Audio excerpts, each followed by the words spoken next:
I'd worked with at multiple organizations, and I learned that they feared me. They didn't respect me, they feared me. And again, another tough pill to swallow, which set me off on a journey that changed my life. It introduced something to me called principle-based leadership, which compelled me to write my 10 principles for life and leadership, which led to my USA Today and Wall Street Journal bestseller. When you don't like anything that you're doing, and theoretically you are the person responsible for creating the environment that you should enjoy what you're doing.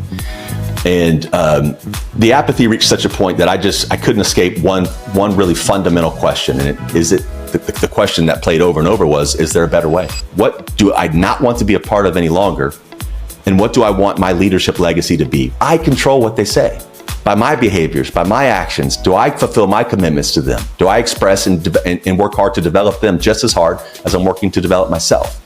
And that approach has suited me so well since then. It's changed my life.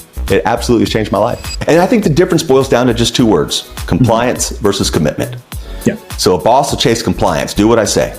Check these boxes, do exactly what I say, do it how I said. A leader's going to chase commitment, because commitment means ownership. That means I'm no longer telling you what to do. You recognize the role that you're in and the requirements of that role and how it levels up and plays into our bigger challenge here, the bigger mission, if you will. Welcome back to the Hustle and Grind podcast, the show where we dig into why real entrepreneurs trade comfort for conviction.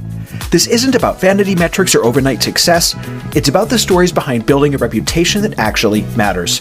I'm your host, Andrew, keynote architect, platform builder, and fellow founder in the trenches. Today, I'm sitting down with Kyle McDowell, the creator of the 10 We's leadership framework and Wall Street Journal bestselling author of Begin With We.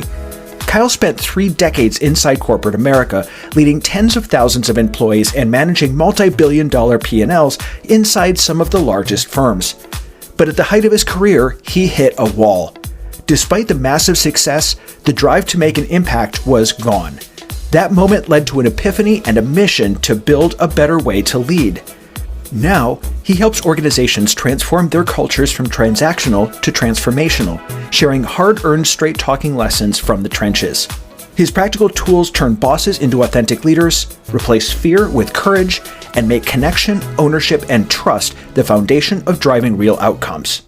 So, Kyle, thank you so much for being on the show today. Really appreciate it. I know you've had like 30 years in the corporate world and then left. And I'm really looking forward to hearing your story and also what that transition was like and what you're up to now. So, first of all, really appreciate you being here, brother. Dude, the honor is mine. Thank you for having me. I'm grateful for the chance to chat with you, especially knowing your experience and getting to chat a little bit before you touch record. It's been fun already. So thank you for having me. Absolutely. My pleasure, man. My pleasure. So let's start off first. We can learn a little bit from bios, but I think it's nicer to hear from someone else, like from you directly going, what is your ninja skill? Like, what are you really good at? What are you focused in on right now? Yeah, so I'm a leadership nerd, and I always have been. I can remember playing Little League football, and it was kind of my first calling. You know, it's kind of a hard deal to get 7 and 8 year olds to kind of row in the same direction. So that's when I learned early on the importance or the value of just raising your hand and saying, we got this, we could do this, and just kind of pulling people along. I would describe myself as a student of leadership. And I think that's, I think largely illustrated by, you touched on it, my 30-year run inside of corporate America. I began my first job inside of corporate America. I had just turned 18. I actually interviewed when I was 17 and didn't tell them that I wasn't old enough to work yet. And my birthday happened like a month after the interview. The offer came like a week after that. So everything worked out. But I was one of those guys that, and I don't think I'm unusual or unique in this regard. When I entered the workforce, Andrew, I brought a ton of optimism, I was eager, dude. I wanted to do big things. Like, my parents were incredibly hardworking. We were middle class at best, but I watched their work ethic for year after year after year. And they inspired me to really put my head down and charge through this thing called corporate America. And, I was a very lucky guy from the outside in. It looked like I checked a lot of boxes. I led tens of thousands of people in the corporate world. My last 2 roles before I left in 2019, I led about 30,000 employees, multi-billion-dollar firms, some of the biggest names in corporate America. But I will tell you this, and this is where I think I'm certain there is overlap and some similarities with you and your audiences. As I kind of ascended through the corporate ranks, with every new title, every promotion, every kind of, the trappings that come with some of those, lofty, sexy titles, the only thing that matched that was my level of apathy. So with each passing year, I just began to more and more loathe the very environments that I was responsible for creating and leading, which is a really hard pill to swallow when you don't like anything that you're doing, and theoretically you are the person responsible for creating the environment that you should enjoy what you're doing. And the apathy reached such a point that I couldn't escape one really fundamental question. And the question that played over and over was, is there a better way? Because I'd seen the toxicity and dysfunction that so many of us either are a victim of, or even in my case, perpetuate. I was a product of the leadership kind of paradigm that was kind of the common approach back in those days, where we bang our fist on a desk, we would raise our voices. It was just kind of how I was raised in those generations. And I just learned that I learned a recipe for success. I delivered great results throughout the bulk of my career. But the question I should have been asking was something like, at what cost? I was alienating people in the process. And when I reached this kind of epiphany of, is there a better way? I started to ask my circle, like the people that I'd grown to really trust, that I'd worked with at multiple organizations. And I learned that they feared me. They didn't respect me. They feared me. And again, another tough pill to swallow, which set me off on a journey that changed my life. It introduced something to me called principle-based leadership, which compelled me to write my 10 principles for life and leadership, which led to my USA Today and Wall Street Journal bestseller. And what I do today is just work hard to try to show folks that there is this better way. I do a lot of public speaking at organizations and conferences, just trying to open people's eyes to this better way that I have found. Not just subjectively know that it's a better way to approach leadership. Objectively, the results they come so much more easily when we're aligned on how we do things, not just what we do. And that's where I come in, is getting folks to behave underneath a certain set of defined behavioral expectations that are for the leader and for every member of the team. No leadership gap, which drives trust, and then outcomes are just so much more easily obtained. And coming from the corporate world and some of the things that you've seen, because I've seen what you're talking about, where it's, a person may be elevated into a higher level just because they're good at their job. That doesn't mean they're a good leader. They're kind of, and I think that sort of, while I'm a fan of meritocracies, I also think that it brings some intrinsic issues because they don't know how to lead. They're really intelligent. They know what they're talking about. They just don't know quite how to do that. What were some of the ways that manifested kind of in the organization itself, beyond just kind of, it was a bad corporate culture? Specifically, what sort of things were going on that would show you, hey, something's wrong here? Yeah. So, I was fortunate, or maybe unfortunate enough, depending on your perspective, to be in kind of the most senior level of a few Fortune 10 companies. And so here's an eye-opener. I joined, this was probably a decade or so ago, I joined a Fortune 5 health plan. And I had about 3,000 employees at the time. And during my onboarding, I was in a conference room, big conference room, because this company brought in all new hires like within that same month of being hired to this onboarding session. And on stage, among others, was a very, very senior leader of the HR function of this organization. So she was responsible for probably 10,000 or more employees in terms of her HR umbrella. And boy, was she inspiring. She motivated. I knew I was in the right place. Until about 3 hours later, I was in another meeting with that same leader, who was the absolute antithesis of the person I saw on stage.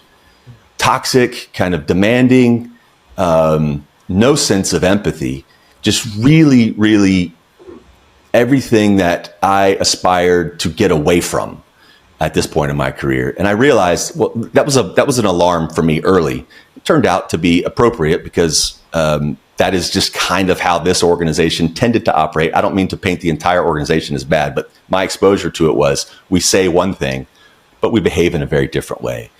And I just thought, when I saw that, I'm like, this is someone from human resources, right? They're kind of expected to be the North Star, to set the tone, to talk about collaboration and this thing called team that we just joined. but the behavior never matched it. And it never matched it in any interaction I had with her thereafter. And, we could say that was just one bad person, a bad actor. But when you have leaders at that level behaving in such a contrary way to the values that they have espoused, that certainly trickles down, man, because they have sent the message this type of behavior is okay. So it gets perpetuated over and over again. That example comes to mind. I think that the overarching theme that I witnessed and I think is really inescapable in some environments is duplicity. They would just say one thing to you in meeting A, you're in meeting B, and you hear the exact opposite because the narrative has changed because of who's in the room. And I can't sit here and tell you I didn't do that as well. I certainly did. So that's all of this kind of dysfunction led to this line of questioning and thinking in my being, starting with, is there a better way? Which led to, okay, there must be a better way. And if so, how do you find it? So it took a lot of self-reflection, introspection, and which I think is something that I should have been doing all along. But as we were chatting before you touched record, we get on this hamster wheel, and my profession and what I did for a living became my identity. Yeah. And some people might hear that and say, well, yeah, that's normal. That's okay. I don't think so. I think the more we connect our identity to what we do for a living, the more biased we are in the decisions and our behavior every single day, because we're married to this thing. We're married to being right, not finding right. So for me, kind of bridging that gap of this is the way I've always done it, lack of self-reflection, lack of understanding how to really connect with people for 20 years of my 30-year career, led me to say, okay, here's what not to do. And then I had a handful of examples of leaders who really inspired me, saw more in me than I think I saw in myself, and gave me chances. And I tried to more emulate those 2 or 3, maybe 4 leaders that I had worked with in my history. And I think that that story resonates with anyone who's been in corporate America, because they probably attached names to be these folks. Exactly, right. And I have some too. And I think we all do in that corporate world, because especially if you're somebody who's in that entrepreneurial spirit, you generally have that within you. This situation is completely not tenable, because it's not just, shut up, deal with it, collect your paycheck and go home. It's, we want to change the world. And so I want to hear a little bit about your transition from that corporate world, from that really toxic kind of environment. What was that moment when you just finally said, I'm done. I can't do this. This is completely contrary to me as a human, to my abilities. When was that moment? It is the epiphany that changed my professional life and then transcended work into my personal being. So it happened around this time that of the story I shared a moment ago. The apathy became so strong, and I don't want to come across naive, man. I'm a lucky person, and I think I've made a lot of my own luck. But I was at a point in my career where I could step away without really knowing what was next. I was very fortunate to be able to be in that scenario. So I don't want to come across naive, like anybody can do it. Anybody can. It just takes a fair amount of planning and time and thick skin, for lack of a better term. So the apathy became so strong, I made the decision, I got to get out. And I left that organization, and I really had no plan. I just made a promise to myself that when, not if, but when I were to go back into this corporate fray, because I think maybe there is a bit of a difference in my history than many of your audience, in that I genuinely liked corporate America. I was good at it. It afforded me a lifestyle that I never dreamt I would be able to live. But like all things, that sweetness started to sour over time. I made the decision to leave with those promises to myself. Can I lead in a way that I've never led? And can I be the leader I never had? Those were questions I asked myself before I went back. And the environment in which I was going to kind of pursue would allow me to explore both of those paths. Be careful what you wish for, because I was out of work about 10 days. I think it was day 11. I got a phone call asking would I be interested in exploring a role that would require me to lead about 15,000 people. It's a $7 billion program or portfolio. So through the interview process, I learned that this might be it. I sensed that the gentleman to whom I would report, he wasn't disconnected, but he trusted in his leaders to kind of run the show, and I'm here if you need me. So, okay, I got a little bit of autonomy here. And I learned within the first probably 30 days of taking this role that I had a lot of brilliant people on the team. I had tons of expertise. These guys had forgotten more about their roles than I even knew at this point. But what was also obvious was, and this is not, I think, unusual, across an organization of that size, we had pockets of real dysfunction. We had pockets of really high performers. But the leaders of those functions didn't recognize that if one is losing and the other's winning, well, we're not winning. It takes all of us to win, every functional area, for us to declare that we're winning on the macro. So about 60 days into the role, I asked the top 40 or 50 leaders to come together, and it would be my chance to share. Ordinarily, my approach would be, here are the things that I expect of you. I'm here. Look at this start shirt. Look at these shiny shoes. Look at the fancy MBA plaque or diploma on the wall. And I realized the night before I was going to give that talk that if that were the approach, I'd end up with the same sense of apathy. Like, I had that recipe and I had to do something differently. So, dude, I was in my hotel room that evening. We were in Lawrence, Kansas. It was probably around midnight. I started to create a few slides because, you can't have a good corporate meeting without PowerPoint slides. Like, it's just the unwritten rule. That's sarcasm. So that evening, I've got laptop in lap. I said, all right, Kyle, you got to put a few slides together. And I recognized this was a really pivotal moment in my career.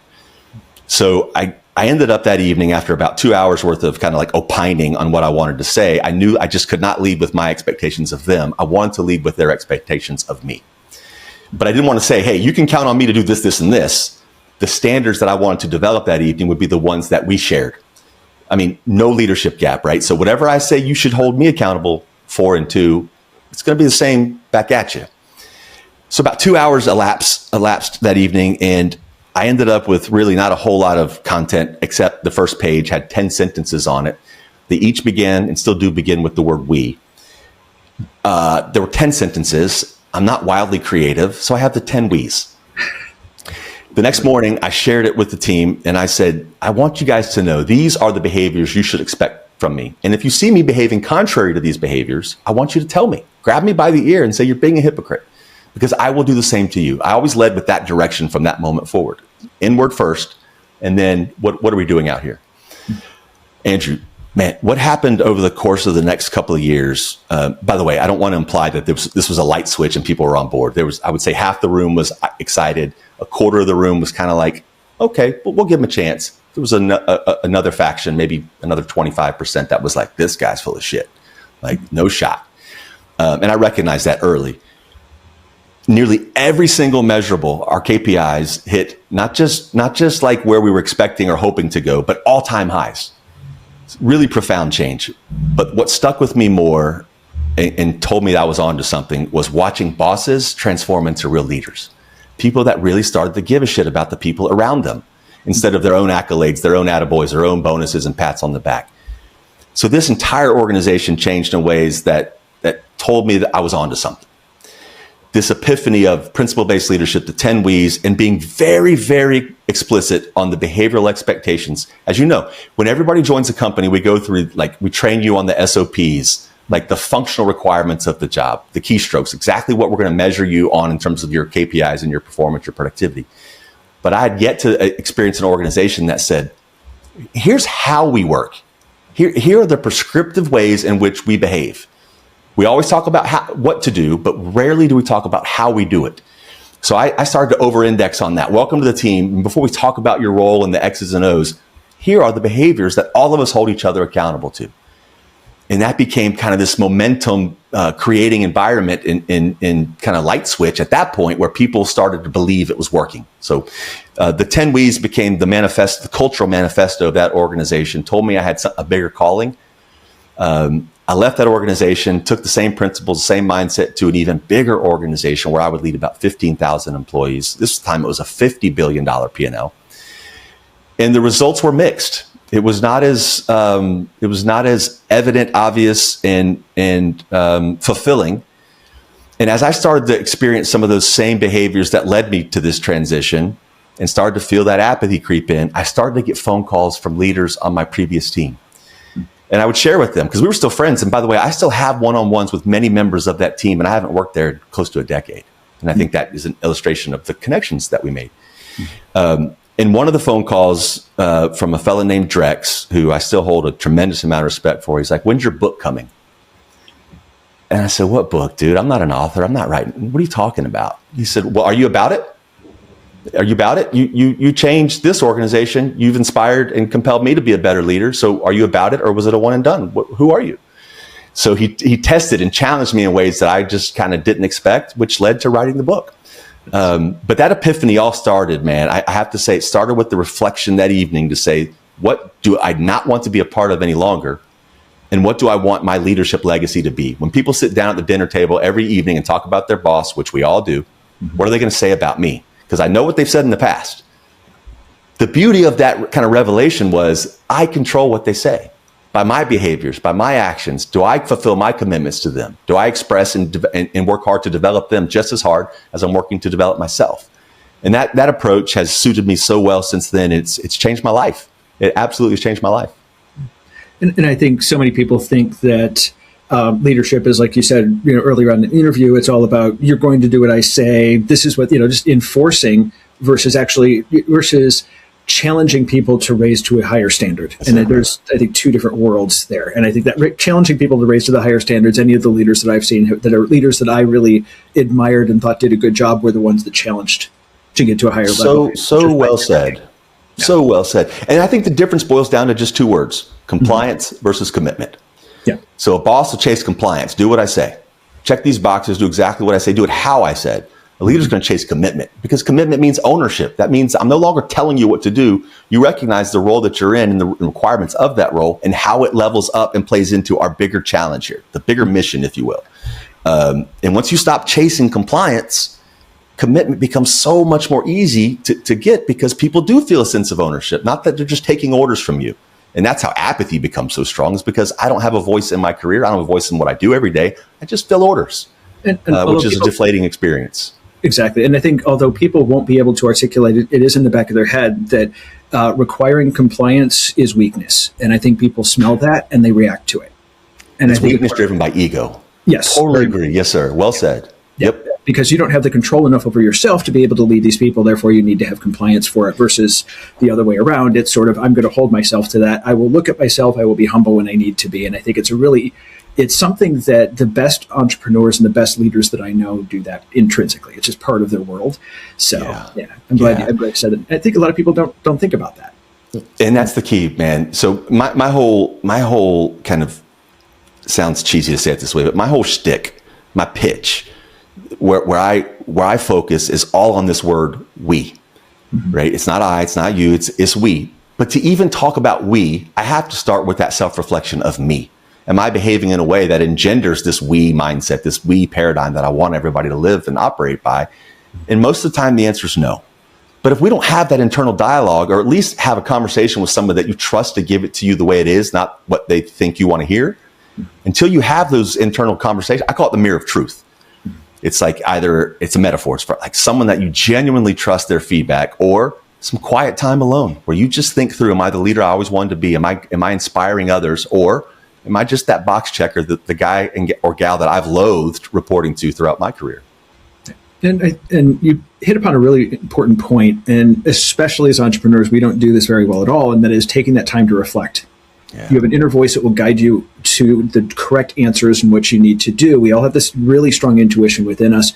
We don't often take the time, especially when you're building a company and the shit's flying and you're not quite sure where you're going to go yet. And, things aren't going well, and, your sales are dropping and all of these things happening. The things we deal with as entrepreneurs, we don't often step back and say, where am I supposed to go? Clear the noise. Just sit, and it doesn't have to be long. It's just that little kind of, that's right. Let's clear the noise and let's think about it. And so I think it's really important. I just wanted to touch on that because I think it's important. Andrew, you shared, and I know your audience is aware, that you spent a fair amount of time in corporate America before you started your entrepreneurial journey. Mm-hmm. Question for you. Yeah. I think we have some similarities in the emotions and what we were each feeling that compelled us to step away from it. Mm-hmm. But for you specifically, when you first started to feel that tugging and you started to have those internal conversations, how long before that first kind of like, what the hell am I doing? And you actually pulling the chute? How long did it take you to reach that point where you're like, there's more for me than this? About 20 years. And so here's the background to it. Wow. So when I was 16, I tried to start a video production company. I was not even close to being able to even start this, but I knew even back then I was going to be self-employed in some way, shape, or form. Okay. It took a lot of growth. So my first professional job was for a small med tech startup. And so, that was probably about 10 years after that. I got to be able to see what that entrepreneurship, that inside of a small startup, not a big corporation. But for me, it took almost 20 years before I finally had the ability to be able to say, I can do this, and that trust in myself to be able to make it go right. What was missing or lacking for you to be able to make the decision quicker? Just the trust. See, Yeah. I grew up in a world where it was more about, you go to your job, you do your thing. It's very safe. It's very normal. It doesn't color outside the lines. And I was that kid that terrified the rest of my family because I was the one that would push a button and then figure out what it did. I'm the kid that would color outside the lines. I'm the one that said, I reject your reality. I substitute my own. We're going to go do it this way. Yeah. A very common trait among really successful entrepreneurs, I would imagine. And it's one of those things that I, looking back on it, I can now see, oh, that's what the problem was. That's where it was. But it was like being surrounded by an orchestra that was entirely playing out of tune, and everyone in the audience is going, no, that's great. Everything's awesome. You're cool. The echo and I'm chamber. saying, the hell it is. Something's wrong. Yeah. It's supposed to feel this way. No, yeah, right. And it's like, no, it's not. It's like the ultimate gaslighting. And it's like, no, that's not, I reject your reality. I heard Adam Savage say that once, and I quote it all the time because I love that thing. I reject your reality. I substitute my own. That's a slippery slope, though, right? We see that in politics and maybe some other areas. Yeah. Well, it's a scary thing when a leader doesn't have reality, right? They view things through their own little echo chamber or lens. Yeah. I was just curious about that because we all come to this realization at some point. In my experience, it usually comes too late because you've kind of these handcuffs that we ultimately end up wearing inside of this corporate environment becomes so safe that anything outside of that is just terrifying. And I know you've lived it. I've lived it the last half a decade, but I wouldn't have it any other way. Yeah, no, it's the best. It is terrifying. I have no idea what the hell's going to happen tomorrow. Everything could completely crash down. Tomorrow? What about today? I know, right? But for me, it's also, there's a sense of calm that comes from it too. And it's a different type of safety. I know that no matter what the hell happens in my life, I am going to make it go right. I have complete control over making it go right. And I have the ability to do that. Trusting yourself is something that is difficult. Yeah. Once you learn how to especially if you've grown up in an environment that's wildly different than where you're heading. Yeah, absolutely. Yeah, and then that's exactly what it was, very middle class family, had two parents that one was an engineer, one was a psychologist, did very well for themselves, but it was that fear and it was overcoming that. That's what happened. Yeah. Well, thank you for sharing, man. I know we all arrive at it differently, at different pace for different reasons. And I think every one of those stories are unique and inspiring in their own way. And I think we need to hear it. And that's one of the reasons why I have the podcast is I wanted people to be able to hear the stories of entrepreneurs and how they got started and how they overcame that gap. And because we learn through stories, we need to hear it.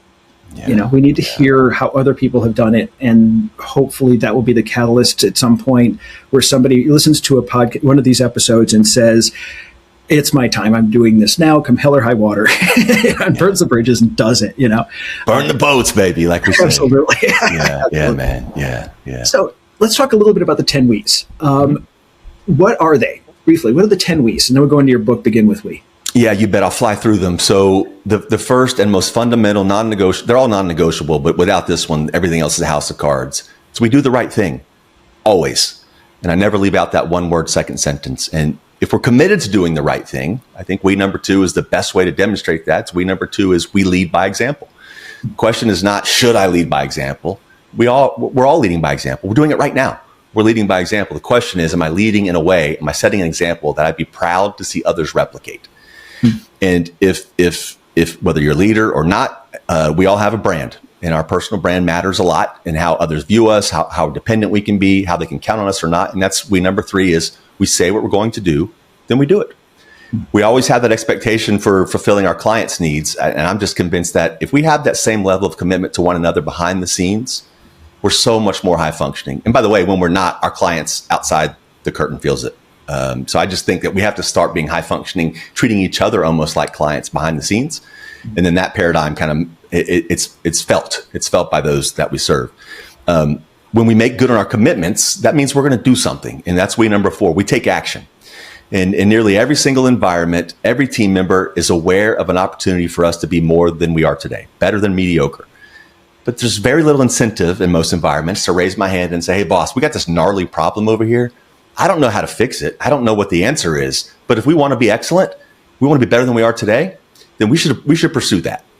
And again, the environments that we're typically in, they don't really welcome that kind of, it's like, keep your head down. I've given you the prescription, move forward. And that's not a recipe for excellence. It's mediocrity at its best. But if you want people to take action, we have to look at we number 5, and it's we own our mistakes. And I think it's safe to say we can't get better if we don't know what's not going well. And I recognize, again, in most environments, saying, hey, boss, I blew it, it's almost always met with some type of retribution or at least some type of loss in credibility. But I don't view it that way. I want us to be tough on problems, not tough on people. So when something goes wrong, now don't get me wrong, man, if there's malice or carelessness, there's no room for that. I'm saying if someone reached for something and they stumbled on the way, we should recognize that, but they have to be comfortable to raise their hand and say, man, I blew it. Which takes me to we number 6. We pick each other up. Every one of us brings baggage to work. Everybody's struggling with something. And the level of struggle is different for all of us. And what bothers you may not bother me and vice versa, but we can't turn a cheek to that. We can't expect people to show up and be their best every single day, because that's not human. So whether someone's struggling in their performance, whether they're struggling with something outside of the workplace, whatever it is, and I'm not saying you have to get deep in the details and intrude and kind of and know exactly what's happening, but it really goes like this. It's like, Andrew, we recognize that your results are slipping a little bit. You're not performing in the ways that we've always kind of expected to see from you. And we pick each other up, man. I'm here because I care. You don't have to share with me the details of what's happening, but I just want you to know I recognize it. I'm here for you. And I think that's an obligation as a human, not as just a leader. I think it's an obligation of peers inside of a team. We got to pick each other up. When I turn from we 6 to the next 4, it becomes a little more less unicorns and rainbows and a little more kind of it can be difficult. We number 7 is we measure ourselves by outcomes, not activity. I mean, and you know this as an entrepreneur, when you step away from this corporate world where things feel a little bit safer, it's a lot more obvious to you that customers, the real world, they pay for outcomes. Yeah. And we lose that inside of corporate America many times. And how is it lost? In this thing called the meeting monolith. We go to meetings that add no value. We participate in activities that don't drive the outcomes that I've been assigned. I'm not vilifying activity. It's important, right? I'm so grateful that my Uber driver puts gas in the car before they pick me up. That's an activity that must happen. But if it's not connected to the outcomes we're chasing, in nearly every role, we all have defined outcomes that we're chasing, whether it's a KPI, whether it's a number of widgets processed, a sales goal, whatever. And my argument is, if the activity that you've got me engaged in, the things you've asked me to do, boss, if they don't directly contribute to those outcomes, they should be scrutinized. Why am I doing it? Why am I spending so much time in meetings? Dude, I believe if most clients knew the amount of hours we spend in meetings every single day, not changing the outcomes that they're expecting from us, improving them, lowering the cost, or whatever the scenario is, they'd be like, WTF, why are you guys, there's no value in this stuff. So I just want folks to recognize the calendar matters a lot, but only if everything on that calendar contributes to those outcomes we're chasing. My favorite of all the principles, and without a doubt, the toughest for folks to really get behind, is we number 8, we challenge each other diplomatically. Never leave that one word second sentence out either. Challenges, as we've talked about already, and especially before we touch record, nearly everything in life worth having is the result of overcoming one or more challenges, right? If it's easy to obtain, everybody would have it. So for us to be better and more than mediocre, I need everyone on the team to recognize challenges are important, and they're not just going to come from the boss down. They're going to come peer to peer. They're going to come from team member to leader to more senior leader. Without those sometimes awkward, difficult conversations, we are subscribing to mediocrity. And nobody wants to be a part of that. We come to work to have an impact and find fulfillment. We can't have that one without the next one, though. We number 9 is we embrace challenge. That's a really short sentence for saying we're going to be galvanized by challenges. Whatever the scenario is, we're going to lock arms and say, this is the team that I want to my left and to my right, and we're going to overcome this. And we're going to approach every challenge as if it's an opportunity to get better. And again, that challenge can be from me to you, you to me. can come market forces, external things that are happening. Maybe we have some pricing issues or supply issue, whatever the case is. We're not going to run from it. We're certainly not going to sugarcoat it. We're going to embrace around each other, lock arms, and say, we're going to get this. We're going to walk through it, actually. And the last we is, it's kind of the icing on the cake, and I was intentional to leave it last because I think it's a recipe for disappointment earlier. It's we obsess over details. The difference in most industries, as you know, man, is minuscule. The product offerings within industries, for the most part, they're not wildly different from one to the next. There are scenarios or instances where that's the case. Like we have a best in class and it's irrefutable. But I think the service that we deliver, our obsession with details, and I mean like, is the font the same size and our marketing slick from one page to the next? Is the orientation of how we display what we're displaying consistent across the entire bit of collateral? And then at a personal level, it's my brand. Can I be counted on? Am I going to send something to my boss or somewhere else in the organization that I haven't thoroughly vetted? And if I'm comfortable doing that, I'm not obsessing over the details. I'm comfortable being average, and that's not what we want inside this team. And I'll say this as I wrap that part up, man. The 10 We's were originally created to be like this kind of like armor, if you will, for pre-described behaviors. Like you can always lean back and say, "Hey, Andrew, we do the right thing. You didn't do the right thing when you insert bad behavior here," or "I caught your mistake. You didn't come to me, so you didn't own your mistakes." It removes some subjectivity out of awkward conversations because I can point back to it and say, we all subscribe to this. Mm-hmm. But here's the thing I just want folks to hear. As I walked through those, and maybe if somebody heard one or two things that might have inspired them, rewind and listen to all 10 of them, but take the work hat off and ask yourself, is there a place for these principles, these standards inside my personal life and my relationships with my buddies, my wife? Am I holding myself to a standard that they can count on me? And that's the unintended byproduct of my work that has been life-changing for me, is when I realized I was being a hypocrite, espousing these principles inside the workplace, but behaving differently outside the workplace. You can call me a lot of words, Andrew. Hypocrite's not one that's going to sit lightly with me. You can call me any other word you want, basically, and it's not going to offend me the way that word would. So I think if we just look at it from this point of an opportunity to be better in general, to be a better, higher contributing member to the team that we're on outside of work, our circle, it can only give us kind of a, sorry for the cliche, a North Star that we hold ourselves accountable to. And I think our friends and our relationships, they feel that, they see that, and then what do? They start to hold themselves to those same standards. Just by proxy. That's the 10 We's. I love it. I love it, man. And if you want to learn more about those, there are links in the show description. And also pick up Kyle's book, Begin with We. Kyle, thank you so much for being on the show today. Really appreciate the wisdom. This has been an awesome conversation, and I've had a lot of fun, and I've gotten a lot out of it too. Thank you so much for being on. Appreciate you, brother. Pleasure's mine. Thank you. Thanks for tuning into the Hustle and Grind podcast, where we unpack what it really takes to build something that matters. If today's conversation hit home, do me a favor. Share it with someone who's in the trenches too. And if you're building your own brand, platform, or message and want help turning that story into serious authority, head over to theauthorityforge.com to see how we can help. Until next time, keep showing up, keep shipping, and keep chasing the work that sets you on fire. I'm Andrew, and this was the Hustle and Grind podcast.